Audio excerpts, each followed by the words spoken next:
Hello everyone, welcome back to my channel housewife Sonia blog. और मैं हूँ सोनिया और आज आपके साथ शेयर करने जा रही हूँ अपनी रूम डीप क्लीनिंग वीडियो। थोड़ा सा ऑर्गेनाइज़ करूँगी जगह को और थोड़ा डीप क्लीनिंग करूँगी। आप इसे मंथली, वीकली या फिर फेस्टिवल क्लीनिंग भी कह सकते हैं। मुझे करनी थी सफाई तो मैंने सोचा आपके साथ भी शेयर कर लेती हूँ कि अगर कभी इस तरीके से हो जाता है मेरे साथ तो मैं अपने घर को कैसे थोड़ा सा ऑर्गेनाइज़ करती हूँ सामान को और कैसे क्लीन करती हूँ। और यहाँ पे मैं अपना हेड कवर कर रही हूँ क्योंकि मैंने अभी सुबह ही सिर धोया था और मेरा बिल्कुल मूड नहीं था कि जैसे आज करना है, लेकिन टाइम मेरे पास अभी है तो मैं सोच रही हूँ कर लेती हूँ। और बेड पे से मैंने बेड की कवर हटा दिया है, जो चादर बिछाई थी वो भी मैंने सुबह बिछाई थी। और वो अपनी जो मशीन है वो अंदर लेके आई हूँ क्योंकि मुझे सबसे पहले जो ऑर्गेनाइज़ करना है अपने अलमारी के ऊपर वाली जगह को करना है। और नवरात्रि भी आ रही है तो आप ये भी सोच सकते हो नवरात्रि की भी सफाई हो जाएगी घर की। और इस तरीके से फेस्टिवल से पहले हम जैसे ही सफाइयाँ वगैरह कर लेते हैं ना तो फेस्टिवल का मज़ा ही कुछ अलग हो जाता है। लगता है कि हाँ, कुछ फेस्टिवल हम सेलिब्रेट कर रहे हैं।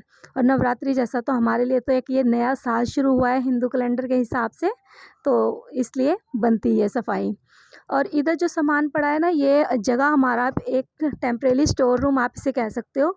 इसमें हम वो सामान रखते रहते हैं क्योंकि जहाँ पे इसे रखना है ना उस जगह को ऑर्गेनाइज़ करके रखना पड़ता है, उसमें जगह नहीं है। तो हम लोग यहाँ पे रख देते हैं, फिर एक ही साथ मैं जैसे सामान इकट्ठा उठा के रख देती हूँ। और साथ ही साथ जब मैंने इसको करना था, सबसे ज़्यादा मेन काम इसी का था, तो साथ ही साथ सोचा मैंने आज सारी ये जो डस्टिंग वगैरह है वो भी कर देती हूँ क्योंकि इसके लिए मुझे मशीन तो अंदर करनी ही थी। और वैसे जैसे ये जो डस्टिंग वगैरह होती है, डेली की जो डस्टिंग होती है वो तो अलग होती है, लेकिन जो वीकली डस्टिंग होती है वो मैं टाइम टू टाइम करती हूँ। मैं ऐसा नहीं है कि कुछ वीकली या मंथली रखती हूँ, मुझे जब टाइम मिलता है, चाहे वो मेरे को 1 महीने में मिले, 10 दिन में मिले, 2 महीने भी लग जाते हैं, जैसे टाइम मिलता है वैसे मैं कर लेती हूँ। बस मुझे दिखना चाहिए कि हाँ, ये चीज़ करने वाली है और टाइम होना चाहिए। मेरे जो सब्सक्राइबर हैं पुराने, उनको पता है, साथ ही साथ मेरा घर में स्टिचिंग का काम है और मैं एक हाउसवाइफ हूँ। तो हाउसवाइफ के लिए ना कभी भी ऐसा प्रॉपर कोई टाइम नहीं निकलता क्योंकि सारे दिन में कुछ ना कुछ, कभी ना कभी काम लगा ही रहता है। और इन सब काम के लिए ना एक पर्टिकुलर टाइम होना चाहिए, मतलब थोड़ा टाइम निकाल के ही करते बनता है। आप ये सोचो 10 मिनट में हो जाए तो ऐसा नहीं हो सकता है। और मुझे खुद इस छोटे से कमरे को साफ़ करने में और सेट करने में मेरे 4 घंटे लगे थे। आप भी सोचो कि क्यों 4 घंटे लगे थे, क्योंकि जब मैं इस टाइप का काम करती हूँ ना तो बहुत तसल्ली बख्श करती हूँ और बहुत आराम से, मतलब एकदम जिसे कहते हैं ना, अच्छे से ऑर्गेनाइज़ वगैरह कर लेती हूँ ताकि मेरा ये काफ़ी टाइम तक चलता रहे। अब मैंने जितनी भी दीवारों पे हल्की-फुल्की डस्ट थी वो भी साफ़ कर दी। और अभी इस टाइम से पहले ना बहुत डस्ट उड़ी है, थोड़े दिन पहले आंधी भी बहुत आई है। तो मेरा घर तो वैसे ही खुला है तो बहुत डस्ट आती है। यहाँ पे एक डिब्बा था जिसके अंदर हमारी सारी पार्टी वेयर स्लीपर थी, जो मैंने निकाल के एक ये चौरस सा डिब्बा मँगवाया अपने पापा से। तो इसी में सारे ये डाल रही हूँ क्योंकि वो डिब्बा भर चुका है, अब उसमें और स्लीपर नहीं आएँगी। और इस विंटर में भी हमें किसी शादी-वादी में जाना था तो 1-2 स्लीपर और खरीदी गई है पार्टी वेयर, और शूज़ वगैरह भी लिए गए हैं। तो ये अंदर-बाहर पहनने वाले होते हैं, बहुत कम यूज़ होते हैं, तो मैं इसी को एक डिब्बे में डाल के सबको रख देती हूँ। मेरे पास जो शू रैक है, वो डेली यूज़ में आने वाली स्लीपर से ही भर जाता है, शूज़ वगैरह हैं। तो यहाँ पे मैंने अपनी बेटी के शूज़ डाले हैं और अपने सारे सैंडल, अपनी बेटियों के पार्टी वेयर सैंडल वगैरह डाले हैं। और मेरे जो हस्बैंड के हैं, मैंने बहुत कोशिश करी वो भी आ जाए बट उसमें नहीं आए हैं। और यहाँ पे मेरी एक ही स्लीपर जो मैं आपको दिखा रही हूँ, और मैं इसका ना व्लॉग में दिखाना भूल गई थी, ये मैंने 100 रुपये की सेल से ली थी, जैसे सिंगल पीस बच जाते हैं ना कलर के, वो। और ये मेरी पूरी नाप की है और 100 रुपये की थी तो मुझे बजट में भी लगी और मैंने उठा लिया। और मैं ऑलमोस्ट ऐसे स्लीपर्स उठा लेती हूँ। यहाँ पे मेरे एक देखिए डब्बे में काफ़ी सारे पटाखे पड़े हुए हैं, और मेरी बड़ी बेटी को पटाखों का, कलर का, मतलब हर फेस्टिवल में जैसी भी चीज़ें आती हैं ना उसका बहुत ज़्यादा शौक है। बहुत बड़े-बड़े बम फोड़ती है, मतलब ये वाले तो बहुत छोटे पड़े हैं। तो इसको उठा के रखनी है। देखिए यहाँ पे कुछ दिवाली का वो सामान है जो कि हमने उतारी थी, लड़ियाँ-वड़ियाँ, उनको रखना है। ये सब इस उस टाइम तो इस डिब्बे में रखे गए हैं, लेकिन ठंड पड़ जाती है ना आगे, फिर विंटर के कपड़े निकालो बेड में से, फिर बाकी और कितने काम हो जाते हैं, रजाई कंबल धो और रजाइयों को धूप लगाओ, तो इन सब के लिए इतना प्रॉपर टाइम नहीं निकल पाता। तो ये इन डब्बों में सामान करके रखे हुए हैं, इनको सेट करना है। यहाँ पे कुछ ज्वेलरी के डब्बे हैं, ये ना ज्वेलरी के इसी डिब्बों में आए थे तो हमने तब से इसी में ही रहने दिए हैं, जबकि जगह तो बहुत घेरता है। कई बार सोचती हूँ कि एक बड़ा डिब्बा लेके सब उसी में डाल दूँ, बट होता क्या है कि कई बार ना वो एक के अंदर एक फंस जाता है तो टूटने के डर होते हैं। ये मेरी सिस्टर का ब्राइडल सेट है जो कि यहीं पे पड़ा रहता है, क्योंकि ये बहुत हैवी होते हैं ना, इनको पहने नहीं जाते। ये सेट अभी थोड़ा टाइम पहले मैंने पहना था शादी में। यहाँ पे पटाखों को मैं एक पॉलीथिन में डाल के रख दूँगी। और इसे रखने का मेन कारण ये है कि जैसे गुरु नानक बर्थडे आता है दिवाली के बाद, तब बच्चे फोड़ते हैं, और ये जो अभी इंडिया वगैरह का मैच होता है ना, तब भी बच्चे फोड़ते हैं। तो इनको एक डिब्बा मैंने ले लिया जिसके अंदर लाइटें वाइटें सब रख दिए, जो हम झालरें लगाते हैं वो रख दिया, और उसी में करके बाकी सामान भी रख दिया है। जो मैंने अभी थैली रखी थी उसके अंदर हमारा रूम हीटर है, उसको मैंने एक पॉलीथिन में पैक करके रख दिया है। और इसी जगह में मेरा सबसे ज़्यादा टाइम लगा है। आप सोच रहे होगे ये कितनी छोटी सी जगह है और इसमें क्या लगेगा, लेकिन जब कम जगह होती है और सामान ज़्यादा होता है ना, उसको ऑर्गेनाइज़ करना सबसे ज़्यादा टफ काम होता है। जो करते हैं ना वो लोग इस बात को मानेंगे, खुली डुली जगह में रखने में कोई दिक्कत नहीं आती है। ये एक डिब्बा है जो कि अभी खाली हुआ था शूज़ का, तो मैं इसमें अपने ड्रायर, हेयर ड्रायर और क्रिम्पिंग मशीन होती है जो बालों में करते हैं, वो रख रही हूँ। लेकिन इसके अंदर नहीं आया, सामान आ गया था लेकिन डब्बा उसके अंदर फिट नहीं हो रहा था और सामान रखने में दिक्कत हो रही थी मुझे। तो इसी तरीके से ना सामान बहुत मतलब इधर से उधर, उधर से इधर करने में मेरा बहुत ज़्यादा टाइम गया। फिर हर चीज़ों को एक एक साफ़ करके रखना पड़ता है। तो इधर ये 2 डब्बे हैं जो कि ये हेयर ड्रायर के ही हैं, तो इनके अंदर ही मैंने इनका सामान डाल के रख दिया है। इधर 2 वैक्स के डिब्बे हैं, एक फेस की और एक बॉडी की। ये जो डिब्बा आप रेड कलर का देख रहे हो इसमें मेरे कुछ ज्वेलरी रख दी है मैंने। यहाँ पे रखा है ये डिब्बा, इधर मेरी है हेयर कर्ल की मशीन। हम लोग पार्लर नहीं जाते तो सामान खुद ही घर में ले रखा है, इसी से ही कर लेते हैं खुद ही। और यहाँ पे थोड़ी सी स्पेस बच रही थी तो ये आ गई है। जैसे मैंने आपको बताया ना, इनमें बहुत टाइम लगा है। और इधर मैंने रखा है एक डिब्बा जो कि उसमें बिल्कुल नहीं आ रहा था, पूरी जगह इधर की अलमारी के ऊपर की खाली है। अब मुझे जो हमारा जहाँ पे छत है उस साइड टेप लगी पड़ी है, बैलून लगाए थे बच्चों ने, तो वो उतारना है। अलमारी के साइड की तो पूरी जगह मेरी साफ़ हो चुकी है, लेकिन ये जो मंदिर और ड्रेसिंग टेबल की जगह है ये नहीं साफ़ हो रही। बहुत कोशिश करने के बाद मैं बाबा जी की फ़ोटो उतारी थी, वो भी नहीं उतरी। और ये जो आप धूल उड़ते हुए देख रहे हो ना, ये धूल इसलिए इसमें बहुत जमती है हमारे ड्रेसिंग टेबल में। ऊपर की जो जगह है ना वो खुरदुरी है, तो उसमें चिपक सी जाती है। और ये डेली होने वाला काम नहीं है, और जब मैं डस्टिंग वगैरह करती हूँ, मतलब जाले वाले उतारती हूँ, तभी इसको किया जाता है। और ये जो होम थिएटर पड़ा है ना, इसे छेड़ना भी बहुत मुश्किल वाला काम है, क्योंकि ये पूरा ना इनमें फिट है इधर की जगह में। बहुत ज़्यादा ना लंबी तारें नहीं रखी है, तो हिलाना बहुत मुश्किल हो जाता है। कई बार तो उबड़-खाबड़ हो जाता है, और उसके बाद मुझे अच्छी खासी सुननी पड़ती है अपने हस्बैंड से, क्योंकि उनको होता है कि इसको छेड़ा है तो अब इसकी आवाज़ सेट करनी पड़ेगी। बहुत सारे काम बढ़ जाते हैं मेरी वजह से, लेकिन कभी-कभी मैं कर लेती हूँ।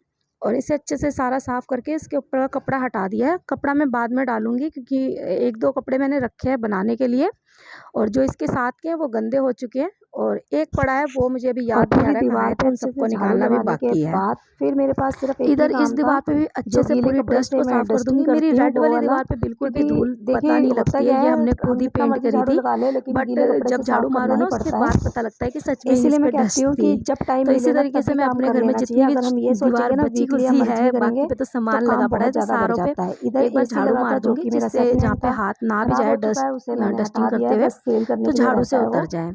और इसके देखते हैं बाद इस में बार एक गीला लगता है या कपड़ा नहीं लेती लगता है, हूँ, कूलर से ही गुज़ारा उस पे करना ना पड़ेगा। गीला वो तो करके उसे विंटर अच्छे से और निचोड़ लेती समर हूँ, और और साथ फिर उससे सारी इनकम डस्टिंग दोनों ही करती हूँ। बताएगी। और एक बाल्टी पैसे में होंगे पानी तो नया लेती हूँ, लगेगा, अदरवाइज़ जिसके ऐसे तैसे अंदर कूलर मैं से ही बार बार चल इस जाएगा। कपड़े को वॉश करती और रहती हूँ और डस्टिंग डस्टिंग झाड़ू से करती डस्ट रहती हूँ। हटाई है ना, आप तो कभी भी देख फ्रेम लेना, पे, सूखे फोटो कपड़े से फ्रेम जब पे भी भी डस्ट काफ़ी आके उड़ उतारोगे के ना, बैठ तो वो गई है। नीचे गिरेगी, दोबारा उड़ सारा के पोंछने आपके के बाद फर्नीचर मैंने पे, फिर इन सब पे ही बीच बीच आएगी। में ब्रेक भी लेकिन लिया अगर आप था, गीले ऐसी कपड़े बात से नहीं करते है। हो ना, वो सारा आपको दिख रहा अपने होगा कपड़े में ले क्योंकि लेगा बीच डस्ट और में अच्छे से साफ कर आपको देगा। नहीं दिख रहा होगा, बट और मैंने बीच ये में एक दो जैसे बार ब्रेक ले नॉर्मली लिया था। डस्टिंग का काम है, जैसे जैसे चाय टीवी पी के ली है इधर साथ में और हमारा और फोटो 2 फ्रेम हो मिनट गया, बैठ भी बेड हो गई, गया, क्योंकि फ्रिज बहुत हो गया, ज़्यादा ये टाइम लग डेली जाता सुबह है, कहने मॉर्निंग के में लिए होती कमरा है। छोटा है। बट अभी जैसे लेकिन मैंने सब ऊपर की सामान डस्टिंग की कमरे है, में तो ना फिर नीचे सारा तो धूल सामान उड़ेगी और थोड़ा-थोड़ा ये करना सिमटते भी ही है। बनेगा। खुला-खुला है तो मेरे इतना साथ ये टाइम एक नहीं लगता, प्रॉब्लम है कि चीज़ों मैं को सुबह हटा के मॉर्निंग की जब प्रॉपर क्लीनिंग करने में करती हूँ ना, तब मैं टाइम इस लग ही तरीके की डीप जाता है। क्लीनिंग नहीं कर तो सकती हूँ। यहाँ पे इसके अब लिए मुझे मेरे अपना जो दोपहर का डस्टिंग ही का टाइम काम है चाहिए होता टोटली है, पूरा हो जब चुका मेरे है। हस्बैंड और खाना खा जो के भी ये चले जाते हैं, वेस्टेज तब मैं निकली हुई एकदम है, फ्री अभी रहती तो हूँ। मैंने सारा उस सामान टाइम में मैं जैसे-तैसे कुछ भी जहाँ करना पे चाहूँ रखने वो वाला कर है, सकती हूँ। वहाँ पे और सेट कर दिया है। एक टेंशन नहीं होती है कि हाँ, हस्बैंड आएँगे, खाना खाना है, खाने पे ध्यान देना है। तो यहाँ पे मेरा सारा डस्टिंग का काम हो चुका है। अब मैं लगा रही हूँ झाड़ू। अब झाड़ू लगाऊंगी तो पूरा फर्नीचर मुझे जो भी हिला सकती हूँ मैं उसको हिलाऊंगी। तो ये 2 हैं, एक टेबल और एक सेटी, इनको अच्छे से हिला के मैं पीछे से भी कूड़ा निकाल लूँगी, बाकी कोई भी सामान हिल नहीं सकता है। बैठ के तो नीचे मैं झाड़ू को अच्छे से एंड तक फेर देती हूँ, खुद लेट के, सारा डस्ट निकल जाता है। और इसके बाद मैं अपने कमरे में पोंछा नहीं लगाऊंगी, सीधा कमरे को धो दूंगी। धोने से होगा क्या, एक तो बहुत ही अच्छी खुशबू आएगी, क्योंकि मिट्टी अभी निकली है इसके अंदर से। मिट्टी के ऊपर जब पानी पड़ता है ना, तो उसकी खुशबू हम सभी जानते हैं कितनी अच्छी लगती है। और साथ ही साथ ना, मतलब ऐसी जब हम कमरे को धो लेते हैं ना तो खुद को फील होता है सच में हमने जो सफाई की है ना वो निखर के आई है। और पानी डलने की वजह से देखिए ये जो अलमारी के नीचे झाड़ू नहीं जा सकता है। यहाँ पे मैं डंडे से जो थोड़ा बहुत बाल वाल चले जाते हैं वो जम जाते हैं, पानी डालो तो सारे एक साथ हो जाते हैं जो कि झाड़ू से नहीं निकलेंगे। तो यहाँ पे पानी डाल के डंडे से मैं निकाल लेती हूँ। और मैंने अपने कमरे में बड़ा सारा फ़िनाइल डाला था क्योंकि इसकी खुशबू भी बहुत अच्छी लगती है। और सफाई करने के बाद एक बार तो फ़िनाइल का बनता ही है। मैं ज़्यादातर फ़िनाइल ही यूज़ करती हूँ और सर्फ़ यूज़ करती हूँ, लेकिन सर्फ़ की मुझे अभी ज़रूरत नहीं थी। 2-3 दिन पहले ही मैंने धोया था अपने कमरे को क्योंकि गर्मी बहुत हो गई है। ऑलमोस्ट मेरा कमरा धुलता ही रहेगा। पानी की बहुत शॉर्टेज चल रही है हमारे इधर थोड़ी-सी, तो इसलिए थोड़ा-सा बचा-बचा के काम करना पड़ता है। जब मौका मिलता है, जिस दिन पानी लगता है ना थोड़ा सही आ रहा है, उसी दिन कर लेती हूँ। फिर बस वाइपर मार दूँगी अच्छे से पूरे कमरे में और फटाफट से ये सूख जाएगा, पोंछा मारने की ज़रूरत नहीं रहेगी। और बाकी जो भी सामान जहाँ का है वहाँ पे साथ ही साथ सेट करती रहूँगी। मेरे को सबसे ज़्यादा वाइपर मारने में प्रॉब्लम आती है अपनी फ्रिज की साइड में, क्योंकि फ्रिज के नीचे ये वाइपर जाता नहीं है। छोटे वाले का हैंडल भी छोटा होता है और उसके व्हील में अड़ जाते हैं। बस सारी जगह मुझे वाइपर मारने में कोई प्रॉब्लम नहीं आती, सबसे ज़्यादा आती है मुझे फ्रिज की जगह पे। लेकिन जैसे तैसे जितना पानी निकलता है निकाल देती हूँ, बाकी मैं वहाँ पे पोंछा रख देती हूँ जहाँ पे मुझे लगता है पानी है। सारी सफाई करने के बाद ना घर पूरा चमक गया था, झूठ ना बोलूँ तो। लेकिन पर्दे गंदे दिख रहे थे उसके आगे। पहले पर्दे साफ दिख रहे थे, घर थोड़ा-सा मैसी-मैसी लग रहा था तब। अब घर पूरा चमक गया है तो पर्दे गंदे से लग रहे हैं, मैंने उसे भी उतार दिया है। अब जिस दिन भी थोड़ा-सा पानी खुला लगेगा ना उसी दिन धो दूँगी। जो एक और पर्दे मैंने रखे हैं वो मैं सर्दियों के कपड़े रखते हुए भूल गई हूँ कहाँ रखे हैं। मैंने ट्राई करे थे निकाल के लगाऊँ बट मेरे को नहीं दिखे बाद में, तो मैंने छोड़ दिया। अब बाद इसको धो के लगा दूँगी, नहीं तो जब टाइम मिलेगा बेड को खोलूँगी फिर लगा दूँगी। फिर मैंने अपनी वही बेडशीट बिछा दी क्योंकि ये पूरी साफ़ है, सुबह ही मैंने बिछाई थी, बस इस पे गंदी ना हो जाए ये, और लाइट कलर की है। कई बार धूल गिरती है तो उसका कलर भी चढ़ जाता है, तो इसीलिए मैंने हटा दी थी और पुरानी एक चद्दर बिछा दी थी। सोफ़े भी कवर बिछा दूँगी जिससे देखने में घर की लुक कुछ ज़्यादा ही बढ़ गई थी। तो यहाँ पे तो मेरे रूम की पूरी डीप क्लीनिंग हो चुकी है और बहुत ही अच्छा लग रहा था। बस रह गई है तो छोटी-छोटी चीज़ों की, जैसे कि इस पे कवर मुझे बिछाना है। इधर का तो आपके सामने ही मैंने पूरा अच्छे से ऑर्गेनाइज़ कर दिया है। जो सामान इस पे है वो तो रहेगा ही, जैसे कि हेलमेट वगैरह, और कहीं जगह नहीं है रखने की। तो ये जो चीज़ें इस पे है अब वो इसी पे ही रहेगी। यहाँ से पर्दे उतर गए हैं, दूसरे लग जाएँगे। एसी हमने उतार दिया है क्योंकि एसी ख़राब हो चुका था। बाकी मंदिर है, मंदिर नवरात्रि से 1 दिन पहले साफ़ कर दूँगी मैं। और ड्रेसिंग टेबल है, ड्रेसिंग टेबल भी विंटर के हिसाब से जो इसमें सामान है ख़त्म हो चुका है उसको निकालूँगी। और मैसी-मैसी हुआ पड़ा है, वैसे सब कुछ सही है बस मैसी हुआ पड़ा है, इसको सेट करने में मुझे आधा पौना घंटा लगेगा। वो मैं कभी भी बैठ के कर लूँगी। इसका व्लॉग भी आपके साथ टाइम लगा तो ज़रूर शेयर करूँगी। इधर की जगह तो पूरी सेट है ही। और इस अलमारी को तो मैंने आपके सामने ही सेट किया है, बाकी इस वाली अलमारी को मैं टाइम लगेगा तो कर दूँगी, क्योंकि विंटर में हमने कप निकाले थे इसके अंदर से, मुझे नए कप लेके आने हैं, तो पुराने कप को मैं कई बार निकाल देती हूँ फिर नए लेके आती हूँ। और ये बैंगल स्टैंड है पूरा भर चुका है, कुछ बैंगल्स इधर पड़ी हैं, एक और बैंगल स्टैंड है उसे निकालूँगी, अदरवाइज़ नहीं तो इसके अंदर जो पुरानी बैंगल्स है जिसके सेट के नहीं चाहिए वो हटा दूँगी और इसी में ही रख दूँगी। ये भी थोड़ा-सा बस मैसी है क्योंकि इसके अंदर से काफ़ी सारे कप हमने निकाल लिए हैं और बच्चों ने इसमें अपने सामान रखे थे वो निकाले, तो उथल-पुथल मचा रखी है। और ये काम मैं ही कर सकती हूँ क्योंकि इसमें बच्चों का हाथ लगाना बहुत मुश्किल है, कुछ भी तोड़ देंगे तो सेट ख़राब हो जाएगा। तो बस इसी तरीके से फ्रिज भी है, फ्रिज से मुझे अब समर के हिसाब से सेट करनी पड़ेगी क्योंकि पानी की बॉटल आएँगी, सब्जियाँ भी अब फ्रिज में रखी जाएँगी, पहले सब्जियाँ नहीं रखी जा रही थी। तो जब इसे सेट करूँगी ना, ऑर्गेनाइज़ करूँगी, तब इसे साफ़ भी कर दूँगी। तो फ्रेंड्स ये था मेरा आज छोटू सा व्लॉग, कैसा लगा आपको ज़रूर शेयर करना। और आप लोगों की तरह ही छोटे-छोटे काम मेरे घर में भी लगे रहते हैं जो मैं करती रहती हूँ और आपके साथ शेयर करती हूँ। वीडियो अच्छी लगी होगी तो लाइक करना, मेरे चैनल पे नए हैं तो सब्सक्राइब कर लेना। मैं आपको मिलूँगी अब नेक्स्ट व्लॉग में, तब तक के लिए टेक केयर, बाय बाय।